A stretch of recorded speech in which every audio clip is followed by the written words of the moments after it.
today on the John Fredericks Radio Network across Virginia. We're live at the Richmond City Jail. That's right, the Richmond City Jail. Inside the where they're incarcerated in jail, right? We're with the inmates. We've got a whole audience here with us at the Richmond City Jail. Our special broadcast today, and I want to introduce a few people. Our sponsor for today, Barry Moore, General Manager, Haley Buick GMC. I tell you what, you got to go to Haley Buick GMC. I don't go anywhere else for servicing my vehicle. They take care of my Saturn. In fact, I got to get it back there next week for some stuff. Haley Buick GMC, 9831 Midlothian Turnpike. And I tell you what, Barry Moore, General Manager, puts his money where his mouth is. He has been behind this fabulous program at the Richmond City Justice Center put on by Sheriff Woody and others to curtail recidivism, and Barry actually hires some of those that come out of the program. We're also with Sarah Scarborough. She's the real program general manager? Program director. Program director. Okay, I gave you a promotion. How about that? Sounds right on great. The air. Barry, first of all, thanks for being here, Barry. Thanks for being my bodyguard today. It's all these nice people. I appreciate that. And thanks for sponsoring this event. It's one of those things, if you don't bring attention to how fabulous this has been, people really don't understand what is going on with this program at the Richmond City Jail. Barry, thanks for being with us. Oh, you're welcome. You don't need a bodyguard. You need somebody to carry your Krispy Kremes, and that's the bottom line is why I'm here. I know, but, and the coffee. And the coffee, the Wawa coffee. Honestly, the reason that I'm here is to talk to your audience, really get down to the bottom line. We need employers. Sarah has talked to me. I do a lot of work with the Healing Place with folks that deal with addictions. That's what this is about. Whether you're doing time here at the Justice Center and the program here, the real program, or you're doing work at the Healing Place and trying to deal with your addiction, the bottom line is we have to find employers in the Commonwealth to try to give people the next step in life so they don't keep going back and going in the cycle as a carousel unless we get them off this ride. They have children, they have spouses, and we have got to give them jobs. And so your audience today, they can employ people, they can take a chance, just like we have. And it's not a perfect ride. It's not easy. But you know what? Like you said, it's put your money where your mouth is, stop complaining, and let's just do it. Okay, Barry, I tell you what, I really appreciate that. I want to get to Sarah Scarborough, who is the real program director. Now, let me just start out by saying this overall. People know that I've been following this issue for some time. The United States, and I've been in lockstep with Democratic Congressman for the 3rd District, Bobby Scott, on this issue. U.S. jails and prisons today are at an all-time high. The percentage and number of Americans incarcerated is the highest in the free world. It's the highest in the non-free world. It's higher than the communist Chinese government. It's higher than Putin's government. Get this, it's higher than Cuba. I mean, we got a real problem going on. There's a lot of reasons behind it, but here's the bottom line, Sarah. Jails and prisons are full. Recidivism is at an all-time high. The generational cycles of crime, drugs, and poverty is through the roof. And America, get this, has the highest incarceration rate in the world. And what's even worse, Sarah, it keeps going up. Costs are $25,000 annually per person to incarcerate someone. A lot of the prisons now are private, so some people like me think there's a private sector pressure that comes on. And we just keep doing the same thing over and over, locking people up, but expecting a different result. When you do the same thing over and over and you expect something different to happen, Sarah, that's the definition of insanity. Sarah, tell us about the program here at Richmond City Jail. Well, we really try to take a holistic approach with our programming. We work to address the behaviors that were associated with the incarceration, with criminality, which led to incarceration, and then we work to equip our men and women with the tools necessary to be successful upon release. And so the holistic nature, as I mentioned, is really the key to it. Just addressing the addiction is great, but if you take away the drugs and alcohol, you still have the behaviors, you still have the lifestyles. And so that's what a lot of programs are lacking these days, is just addressing one or two of the facets where we address everything. So what was the original genesis of this program? Well, we wanted, honestly, just people to stop coming back to jail. And so we had to say, how is this going to happen? And so we put together a program that was for our population. Jail is a short-term holding facility. So our program by design looks very different than it would in prison, where people are incarcerated for longer. And from there, we were able to adapt it to our men and women, and have seen a lot of success from it. I tell you what, but this is one of these things where it's not easy to do, because it's not like something you get a lot of publicity on. So there's just a lot of internal work that goes on. Give me, by the way, we're with Sarah Scarborough, and she is the Real Program Executive Director here at the Richmond City Justice Center. And Sarah, just give us, I got a couple of minutes before we go to our sponsors. Give us a couple of quick examples of the biggest successes that you've had. Well, sitting with us today, Aziz Scott, he's one of them. He's in his mid-50s right now, started the lifestyle of crack and heroin back when he was a teenager. So fast forward 40 years, here Aziz is with a place that's not in the projects, which is where he lived all the time when he had a place to live. He was homeless for quite some time. He's got a full-time job right now, first full-time job for any amount of time for a long time. And so it's just incredible. When I met Aziz nearly 2 years ago, he was one of the angriest people I think I had ever met. Just the anger would resonate in his voice, and I think you see a different person here with us today, but it was great to see the change in him that the program brought to him, and then see his continued success once he's been released. Well, we have Aziz Scott live with us now. Now, he is out of jail and went through the program. I had a chance to talk to him at Barry Moore's Haley Buick Auto GMC dealership at 9831 Midlothian Turnpike in Richmond a week ago, and he seemed like a pretty mild-mannered guy. But he said he was angry. That I really didn't get that. But Aziz came out, and as I said earlier, Barry Moore, general manager, Haley Buick GMC 9831 Midlothian Turnpike, gave Aziz an opportunity.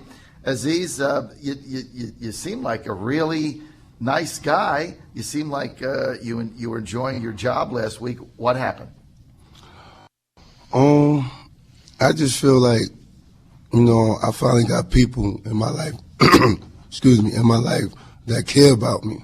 And Barry Moore, he shows me that time after time. He works with me. If problems come up, I call him, talk to him. He helps me with that, obstacles I might go through on the street. He helps me with that, and he just showed me genuine love. And I never felt that from nobody, especially not from no job, so I feel if a lot of people would give other individuals opportunities like that, it would help a lot of other people out here that going through the same thing I am, Aziz, based on the program you went through here and your job at Barry, just let me ask you point blank, are you ever coming back here? No. All right, that's Aziz Scott says he loves the people in his audience, misses his friends. He'll come and visit them, but he's not coming back. We've now got a couple of more inmates that are doing just fabulous here, and let's see who has joined us. Carrie Dislandis. Yes, sir. Carrie, good to have you. Thank you, sir. Thanks for having me. And Lindbergh Evans. Good morning. How you doing? Lindbergh, you look like a natural on radio. I could just tell you definitely. When you get out, you definitely got a future in radio, no question. Now, guys, here's the deal. Don't be nervous, right? Because I'm on the radio every day, and I have a handicap. I stutter. I'm the only guy that stutters that has a syndicated radio show in the United States. All right, so no worries. Carrie, let's start with you quickly, and if I can't get both of you in, we can carry over a little bit after we get through the bottom of the hour. Carrie, give me your story. How did you end up here? Well, I made some really bad choices, got hooked up in some illegal activities, drug use, and unfortunately, due to some choices I made, it landed me in jail. And once I got here, I was given the opportunity to join the REAL program and make some significant changes in my life. And so, what path were you going down when you said you made some bad choices? Obviously, you got arrested, got convicted, went to jail. Just give us the quick story on that. Assuming you're innocent, obviously. No, I'm far from innocent. Well, I'm married with children. I decided to hang out in the streets of Richmond and get hooked up into illegal drug use. And essentially what I was really doing was trading my family and my marriage for the streets and for drugs. And unfortunately, that led to me to some thefts out in the public and incarceration. And so what has been the biggest change since you've been in the REAL program? What's been different? My awareness. Actually just thinking before I react, thinking before I make comments, thinking about things before I actually do anything, and putting my family's best interests at heart, because, in change, I'm trying to live for myself, but I'm also trying to live for my kids too. So just totally being aware of everything I do before I do it. All right, let's get to Lindbergh Evans. Lindbergh, we had a little bit of a chance to meet when I was here a week ago doing the walkthrough. Share with our audience, Lindbergh, a little bit about what Lindbergh's story is. How'd you end up here? Well, my story is almost the same as the Landis, right? I got mixed up with drugs and committed a crime, and I ended up here. When I got here, they asked me did I want to go into a drug program. Like, I've been getting locked up like all my life and never had an opportunity to work on my drug problem. And after being here and being put in the REAL program, they taught me some stuff like drugs wasn't really my problem. It was my behavior and my thinking. And that's what the REAL program do for me, help me change my thinking and my behavior. The most thing I worked on since I've been here is my attitude. And so when you say you've worked on your attitude and your kind of the way you were thinking, was that basically just, when people say a lifetime of crime, what does that mean really? Well, a lifetime of crime really don't have to be a lifetime of crime, because once you get here and find out that you can change. Like, I got people here that really that believes in me. Like Sarah Scarborough, she believes in me, and rest of the program believes in me. And after being here for a time, I started believing myself, and they motivated me to do that. So do you feel that, I'd asked Aziz Scott the same question, when are you scheduled to get out? Well, unfortunately, I don't get out till 2020. But when I do get out, I know I'll never come back here That's again. it. You're going to be done. All right. We want to thank Lindbergh Evans for being with us, inmate here at Richmond City Jail. Carrie Dislandis is live at the Richmond City Jail in Richmond. Got a nice audience here, coffee and donuts. A contingent of the inmates in the REAL program are with us. We want to thank Sarah Scarborough for putting this together. She's the internal program director of REAL, and that's all good. And joining us now is Marty Williams. She is the executive director for the program Into the Neighborhood, and also Lewis Williams, pastor of Life Transformation Church. Marty, good to have you today. Thanks for being at the jail. Thanks for having us. Marty, talk to us a little bit about your Jobs for Life program and how you're impacting inmates that are here in Richmond City Jail. Great, thanks. The Jobs for Life program is a biblically based job skills training program. It is 16 sessions long. It is over 8 weeks. So each participant works through a 208-page workbook that talks about everything from job skills training to writing your resume, a vocational plan, as well as their own identity and their own value. We firmly believe that this program is not about a lack of a job, or the problem isn't so much a lack of a job, but a lack of identity. So in many cases, knowing who we are and why we are here and what our purpose is gives us hope and gives us a reason to work.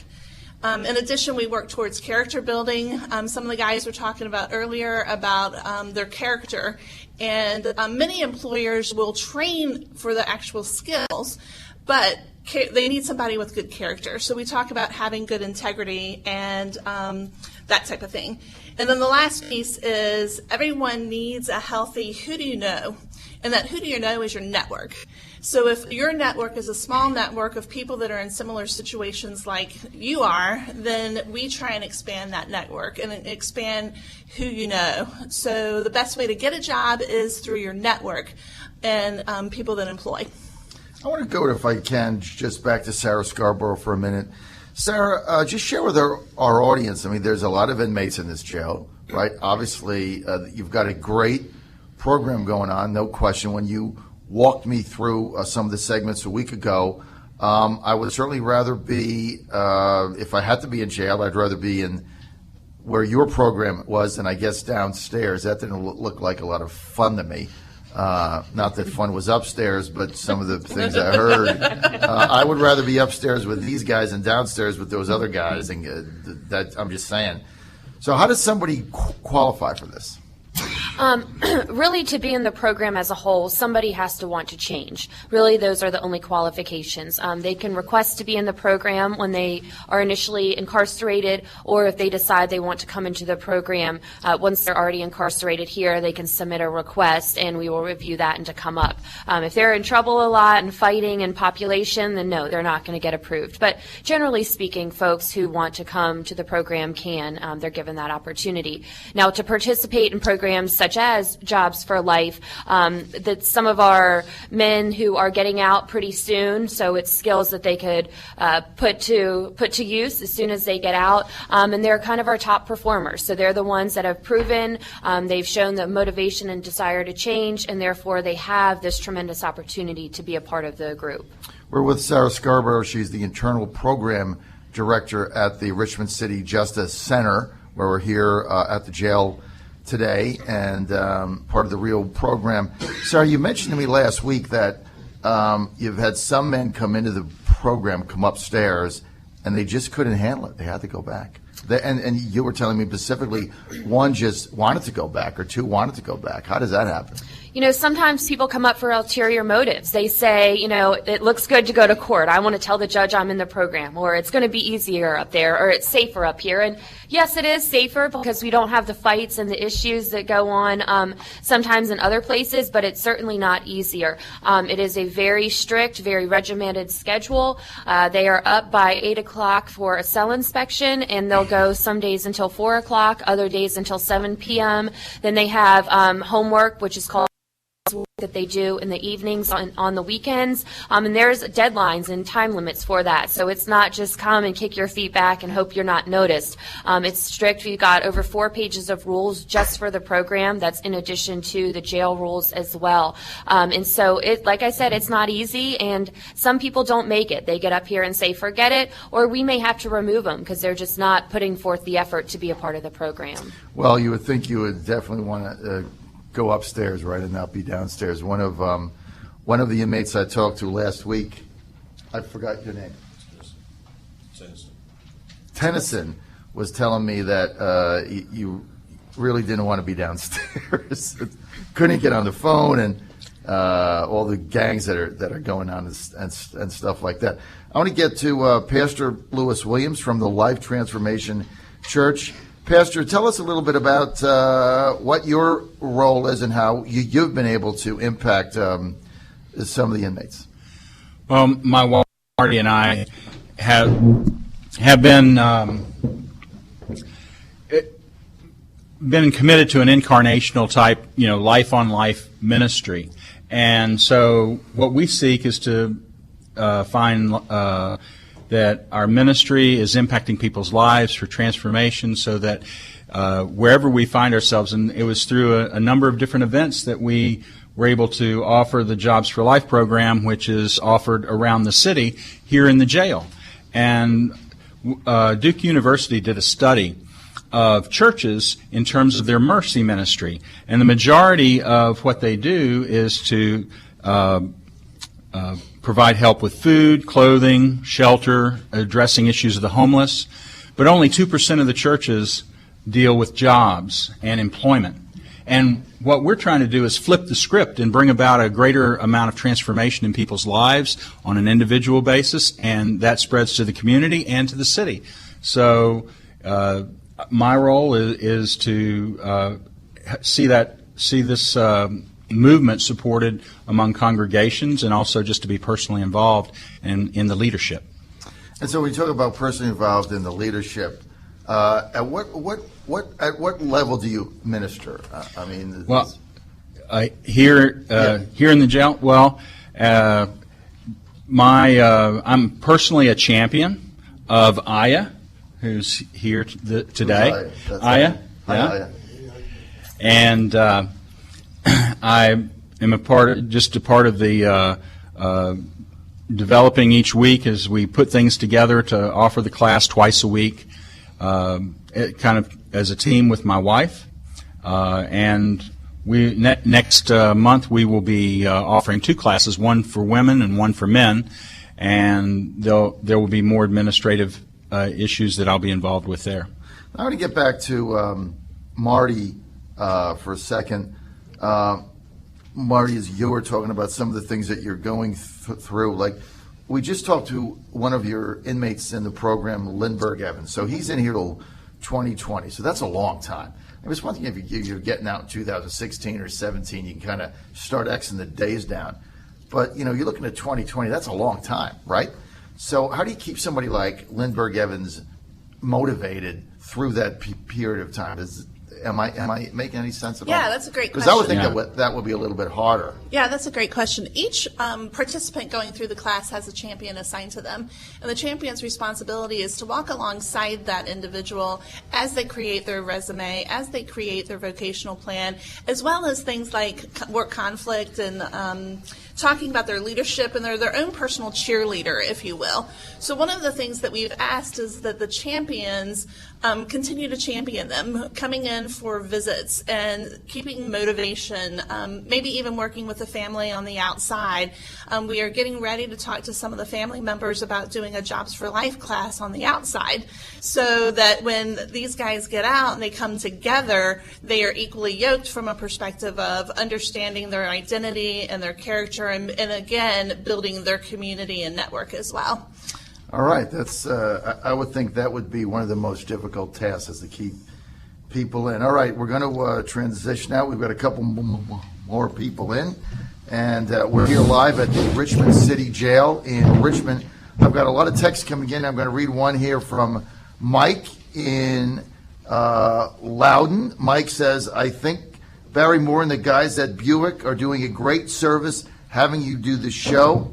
People talk and do nothing. Many need to get out of the joint and start getting something done."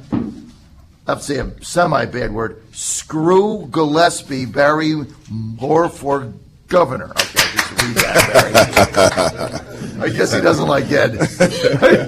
Sorry, Ed. Nothing personal. I'm just reading the text. Okay, let's get to 651. Somebody wants Barry to run for governor, I guess. 651. Just go to 9831 Midlothian Turnpike and buy a car. Tell them I sent you, and it's all good, baby. All right, let's get to Micah White with RJ with Richmond City Justice Center Has Talent. Micah, before we get into what you do at the jail, I was informed that you're a stand-up comic. Is there any truth to all this rumor? There is some truth to that. Yes, I am a stand-up comedian. 20 years in the game, actually. Yeah, which means that at this time of the morning, I'm normally just going to sleep. So you are really having me out of my element. So why aren't you in Las Vegas tonight for the big the big Republican debate there, right? I would think that would fit Man, right in. with it's a lot of material in that debate There tonight. certainly I is. should be there. You're right. Because if you were there, it would be huge, wouldn't it? It would be. Exactly. Okay, Micah, so tell me a little bit about, before we get into your comedic act, I might have to have you back on for that. Richmond City Justice Center has talent. What is that? It is a program, 8-week program that helps inmates kind of keen or hone their skills in the resume writing, elevator speeches, job application, things of that nature. But the main component that I really love about that program is two pieces. A, they also write business plans. I don't know if there's any other organization or any other movement in the jail that helps the inmates write business plans.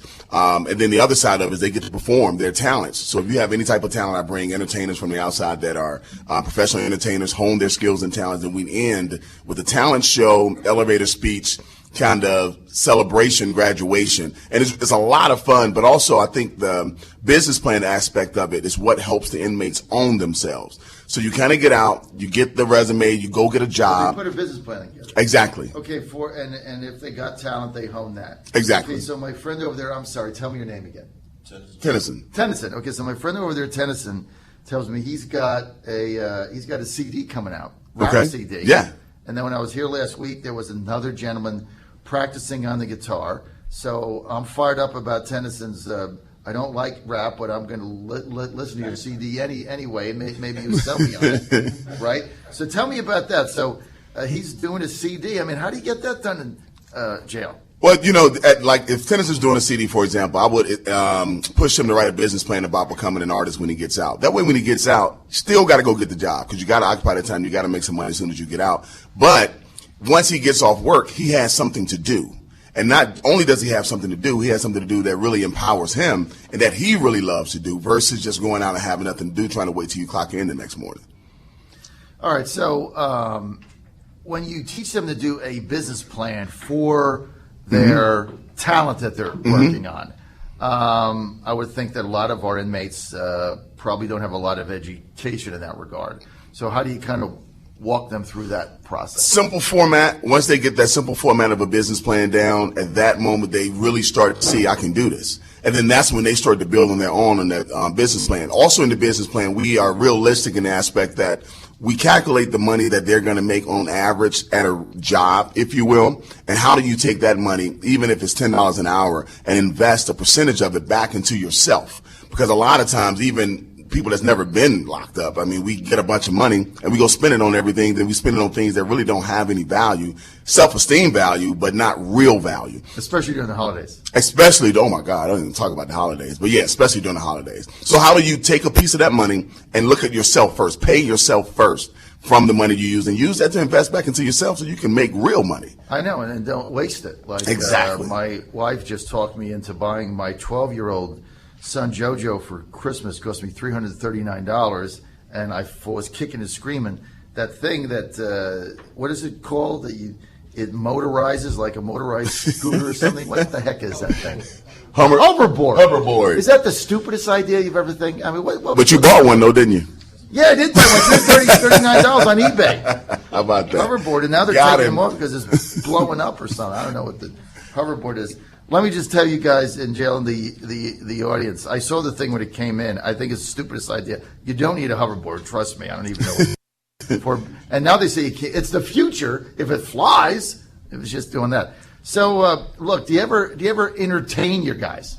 Absolutely. I mean, when I'm in, You make them laugh? First time I'm in there, Sarah always puts me on the spot. It never fails. And her point about it is, how dare you come in here and try to proclaim yourself to be a professional entertainer without proving it first? I like you, Sarah. Yes, I like and that. I have to stand up to it every time. I don't mind doing it either, because even in that moment, you get a laugh out of the guys and the ladies, and they enjoy that moment. So I don't mind doing it. Don't mind at all.